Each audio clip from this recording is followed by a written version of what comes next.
আম্মা কেমন আছেন? আপনারে থুইয়া এই অচেনা শহরে পইরা আছি। আপনার লাইগা আমার মনটা ভীষণ পুড়ে। 103 ডিগ্রি জ্বরে যেই কপাল আপনার হাত নাই সেই কপাল হতভাগা। যেই শহরে আমার জান্নাত নাই সেই শহর আমার কাছে নরক মনে হয় আম্মা। যেই ঘরে আপনি নাই সেই ঘরে আমার লাইগা 3 বেলা দুঃখ রান্ধন হয়। এই হানে কত কিছু আছে, দামি দামি আসবাবপত্র, আরামদায়ক রুম, তবু কেন জানি সব ফাঁকা ফাঁকা লাগে। এই হানে আব্বা জান কইয়া ডাক দেওয়ানোর মানুষ নাই আমার আম্মা।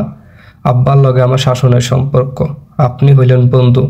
বাড়ি থেকে যেদিন আইছিলাম আপনার পায়ে সালাম করুনের পর সবার চেয়ে আপনি বেশি কাঁদছিলেন। আপনার কান্না দেখে আমার বুক ফাইট্টা কান্না আইছিল আম্মা, কিন্তু কানতে পারি নাই। আপনার মনখান ছোট হইয়া যাইব দীক্ষা কাঁদছি বাড়ি থেকে গঞ্জে আইসা। রাইত কইরা ঘুমাইলে কেউ আদুরে রাগ কইরা কয় না ঘুমা। রাগ কইরা না খাইয়া থাকলে কেউ আব্বাজান কইয়া মুখে খাউন তুইলা দেয় না। জাপটাইয়া দইরা কেউ কয় না লক্ষ্মী বাপজান আমার।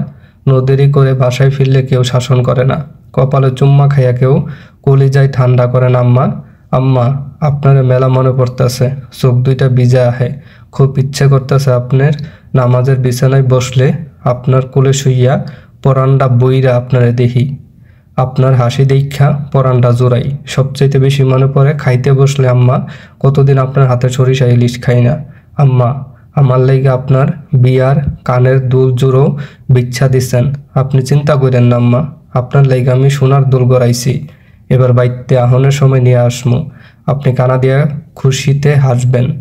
আমি সেই হাসি দেখা সবারে ডাইক্কা দেখামু। দেহ দেহ আমার আম্মা যান হাসতাছে। শুনলাম আপনি নাকি আমার লাইগা কান্দেন। কান্দেন কেন আম্মা? আপনি কানলে আমার ভালো লাগে না। আপনি কানলে আমার মেলা কষ্ট হয়। মন চায় ঈশ্বরচন্দ্রের মতন চৈত্যে আপনার কাছে চলে আহি। আম্মা, আপনারে খুব ভালোবাসি। আপনি ভালো থাকেন। ইতি আপনার আব্বাজান।